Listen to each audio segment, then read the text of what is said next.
Hello everyone. आज chemistry का paper आप सभी का हो चुका है।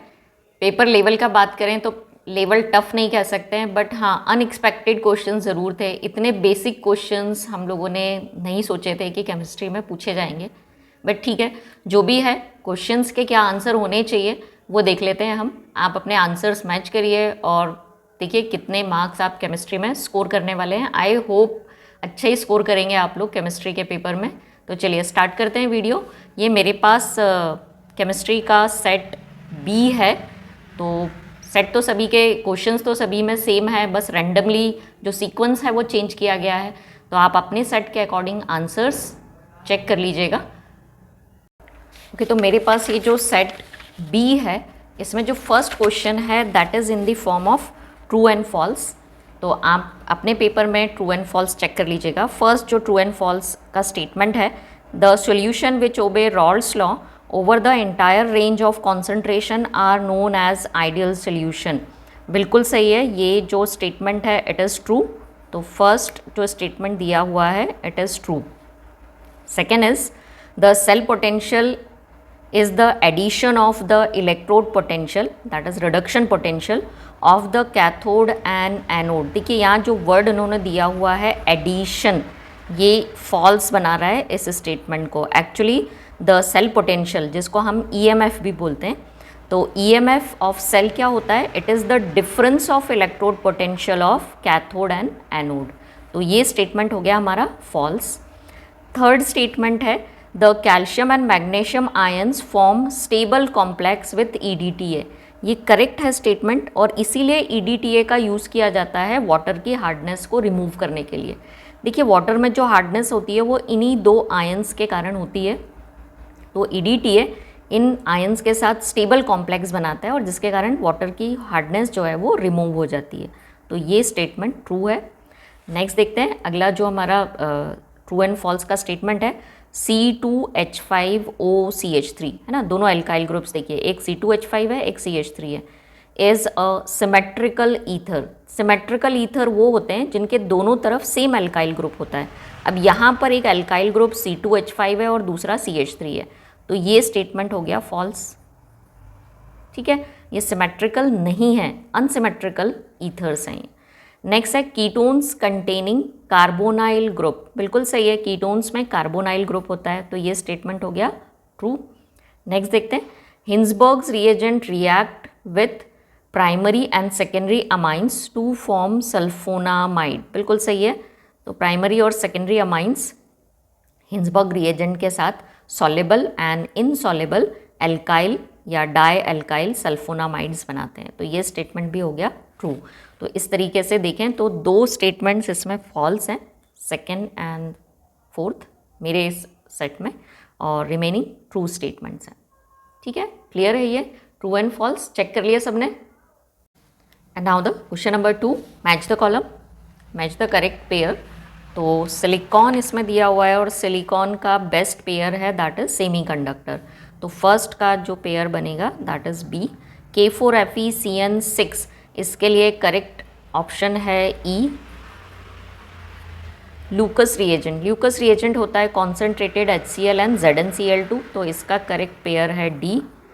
फॉर्मिक एसिड रेड एंड्स में होता है, तो करेक्ट इसका ऑप्शन है option C, monosaccharides. All monosaccharides are reducing sugar. कल मैंने आपको जो ऑब्जेक्टिव्स के स्टेटमेंट्स बताए थे उसमें मैंने आपको बताया था ये चीज़ कि जो मोनोसैकेराइड्स होते हैं वो सारे मोनोसैकेराइड्स रिड्यूसिंग शुगर्स होते हैं, तो इसका करेक्ट पेयर है ए। ल्यूकस रिएजेंट का फॉर्मूला भी मैंने आपको कहा था कि पढ़कर जाइएगा।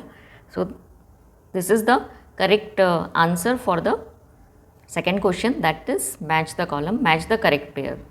ठीक है, now the next question, third question. हमारा जो थर्ड क्वेश्चन है that is right answer in one word और वन सेंटेंस। ठीक है, अब इसमें जो फर्स्ट है write the value of conductivity of super conductors. देखिए सुपर कंडक्टर्स की जो कंडक्टिविटी होती है ना वो इनफाइनाइट होती है, तो इनफाइनाइट कंडक्टिविटी होती है। क्यों इनफाइनाइट कंडक्टिविटी होती है, आंसर आपको इनफाइनाइट लिखना था। रीज़न है कि ज़ीरो रेजिस्टेंस होता है ना, जिसके कारण इनकी कंडक्टिविटी इनफाइनाइट होती है। नेक्स्ट है write the chemical formula of potassium dichromate. तो पोटेशियम डाइक्रोमेट होता है K2Cr2O7, है ना। डाइक्रोमेट आयन होते हैं Cr2O7, और बैलेंस करने के लिए K2 लगाएंगे हम charge, so it is K2Cr2O7। This is the chemical formula of potassium dichromate. Next है write the central metal atom in this complex. तो देखो बेटा, ये तो मालूम ही है आपको कि जैसे ही ब्रैकेट स्टार्ट होता है और जो पहला मेटल लिखा होता है ये सेंट्रल मेटल होता है, तो इसमें सेंट्रल मेटल है Na, निकल। नेक्स्ट है राइट एल्काइल हैलाइड्स। ये एल्काइल हैलाइड्स दिए हैं in decreasing order of their boiling points. Boiling points सारे क्या हैं? हेलो एल्केन्स हैं। हेलो एल्केन्स को decreasing order of boiling point में अरेंज करना था। आपको मालूम है बॉइलिंग पॉइंट रिलेटेड होते हैं साइज से, जिसका साइज़ जितना बड़ा उसका बॉइलिंग पॉइंट उतना ज़्यादा। तो इन सब में सबसे बड़ा होता है आयोडाइड, है ना, क्योंकि आर की वैल्यू तो दी हुई नहीं है। तो सबसे पहले डिक्रीजिंग ऑर्डर लिखना है, मतलब जिसका बॉइलिंग पॉइंट सबसे ज़्यादा होगा उसको सबसे पहले लिखेंगे आप। तो फर्स्ट नंबर आपने लिखा है Ri, इससे कम होगा Ri के बाद किसका नंबर आएगा? Rbr का। ब्रोमाइड छोटा होता है आयोडाइड से। इसके बाद Cl, RCl, क्योंकि Cl का साइज़ Br से भी छोटा होता है, और सबसे छोटा होगा, सबसे कम जो बॉइलिंग पॉइंट होगा वो होगा Rf का, क्योंकि F का साइज़ सबसे छोटा होता है। तो यहाँ हेलोजन का साइज़ देखना था आपको, और साइज़ के अकॉर्डिंग आपको decreasing order of boiling points में इनको अरेंज करना था, क्योंकि जितना बड़ा साइज़ होता है उतनी ज़्यादा मॉलिक्यूलर साइज़ जितना बड़ा होता है, मॉलिक्यूलर इंटरेक्शन या मॉलिक्यूलर अट्रैक्शन उतना ज़्यादा होता है, तो बॉइलिंग पॉइंट्स भी उतने ज़्यादा होते हैं। So this is the decreasing order of boiling points of these alkyl halides. ठीक है। Next question number 5, right the name of hormone which is responsible for deep voice in males. देखिए, जो mail में सेकेंडरी सेक्शुअल कैरेक्टर्स के लिए responsible hormone है that is testosterone. Testosterone, या इसी को, इस ग्रुप को बोला जाता है एंड्रोजन, है ना। तो एंड्रोजन और testosterone both are correct options, both are correct. ठीक है, ये आएगा इसमें टेस्टोस्टेरोन। नेक्स्ट जो हमारा क्वेश्चन है, question number 4, question number 4 is MCQ। Yes, question number 4 is choose and right the correct option. तो फर्स्ट है होमोजेनस मिक्सचर ऑफ 2 और मोर देन 2 कंपोनेंट्स इज। तो आपको मालूम है it is called solution. Correct answer is option A, that is solution. Next है rate expression दिया हुआ है, इन्होंने रेट लॉ एक्सप्रेशन दिया हुआ है कि एक रिएक्शन के लिए रेट इक्वल्स टू है K into A⁴ 1/2 and B⁴ 3/2। Overall order पूछ रहे हैं रिएक्शन का, तो ऑर्डर कैसे निकालना है? जो पावर होती है उनको प्लस करना है। तो 1/2 plus 3/2 you will get 4/2 and you will get finally answer 2। So the correct option is option C, that is 2। ये सेम रिपीट हुआ है प्रीवियस ईयर के क्वेश्चन पेपर से। नेक्स्ट है ट्रांजिशन एलिमेंट इज। इनमें से आपको ट्रांजिशन एलिमेंट फाइंड करनी थी। बेटा देखिए, ये सब फर्स्ट ग्रुप एस ब्लॉक की मेटल्स हैं, सोडियम, पोटेशियम, सीजियम। तो इसमें क्या बच रहा है? टाइटेनियम बच रहा है, जो कि ट्रांजिशन मेटल है। तो करेक्ट आंसर है इसका answer option number C, that is titanium. Next question number 4, benzaldehyde is. Benzaldehyde का फॉर्मूला पूछा गया है, तो एल्डिहाइड होगा, बेंजीन रिंग होगी, है ना, ऐसे ही पता चल रहा है। तो ये हो गई बेंजीन रिंग, ये हो गया एल्डिहाइड, तो इसका करेक्ट ऑप्शन हो गया option C, C6H5CHO, it is benzaldehyde. Next है इथेन 1,2 डायएमाइन इज। लिगैंड है ये, बाइडेंटेड लिगैंड का एग्जाम्पल है। करेक्ट ऑप्शन है, देखिए इथेन, तो ये हो गया इथेन। 1,2 ये फर्स्ट कार्बन, ये सेकेंड कार्बन पर क्या है? एमिनो ग्रुप लगा हुआ है, सो इट इज़ डायएमाइन। तो करेक्ट ऑप्शन है इसके लिए option A, this is the correct formula. Next is molecules that act as a intercellular messengers are. Cells के बीच में मैसेंजर का काम करते हैं, तो सेल्स के बीच में मैसेंजर का काम करते हैं हमारे hormones, these are the messengers. So correct option is option C, that is hormones. Now question number 5, and now the question number 5, that is fill in the blanks. तो first fill in the blank है, the number of moles of solute dissolve in 1 litre of solution is defined as.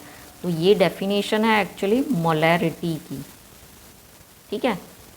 1 litre में solute के जितने moles होते हैं उसको उस solution की मोलैरिटी बोला जाता है। The second fill in the blanks है, the unit of a first order rate constant is. First order का के लिए जो रेट कांस्टेंट है उसकी यूनिट पूछ रहे हैं, और मैंने आपको बोला था ये आप ऐसे ही रट के जाइएगा, पर सेकेंड, है ना, सेकेंड इनवर्स। नेक्स्ट है, Fehling reagent made up of comprises of 2 solution. Fehling solution A, और आपको मालूम है फैलिंग सॉल्यूशन बी होता है। ए जो होता है वो ब्लू कलर का होता है और बी जो होता है वो कलरलेस होता है, और जनरली ये सोडियम पोटेशियम टार्ट्रेट और एक स्ट्रॉन्ग अल्कली का कॉम्बिनेशन होता है। तो आपने तो फैलिंग सॉल्यूशन बी लिखना था बस। नेक्स्ट है, the lower aliphatic amines are gases with dash order. तो इनकी ऑर्डर बहुत अनप्लीजेंट होती है और ऑर्डर होती है फिश लाइक। तो lower aliphatic amines have fishy order, है ना, आंसर है इसमें फिल इन द ब्लैंक्स में आपको लिखना था fishy order. Glucose occurs freely in nature as well as in the. अब देखो यहाँ पर बहुत सारे आंसर हो सकते हैं, तो फ्री के हिसाब से यदि बोलूँ तो यहाँ आएगा कंबाइंड फॉर्म। तो कंबाइंड फॉर्म में भी मिलता है और फ्री फॉर्म में भी मिलता है। नेक्स्ट है कि if third amino acid combines to a dipeptide the product is called as. Dipeptide में एक और अमीनो एसिड यदि जुड़ जाएगा तो इसको हम बोलेंगे ट्राइपेप्टाइड, ठीक है। यदि स्पेसिफिकली बोलें तो इसको बोलेंगे ट्राइपेप्टाइड। वैसे पॉलीपेप्टाइड्स में लिया जाने लगता है, बट हाँ it is the name fill in the blank में यदि एग्जैक्टली हम लिखें तो it is tripeptide. So these are the answer for your fill in the blanks. Next जो आगे के क्वेश्चंस हैं वो नेक्स्ट वीडियो में हम देखेंगे। थ्योरेटिकल आंसर्स जो हैं वो नेक्स्ट वीडियो में देखेंगे हम। तो इस वीडियो में बस इतना ही। ये 1 मार्क क्वेश्चंस के लिए जो आपके क्वेश्चंस थे उसके आंसर मैंने बताए हैं। वीडियो ज़्यादा से ज़्यादा शेयर करिए ताकि जो बच्चे हैं, रिमेनिंग जो स्टूडेंट्स हैं, वो भी चेक कर पाएँ, वो भी एनालाइज कर पाएँ कि कितने उनके जो 1 मार्क क्वेश्चंस हैं वो करेक्ट हैं, क्या आंसर होने चाहिए 1 मार्क क्वेश्चंस के लिए। नेक्स्ट वीडियो में थ्योरेटिकल क्वेश्चंस के आंसर देखेंगे।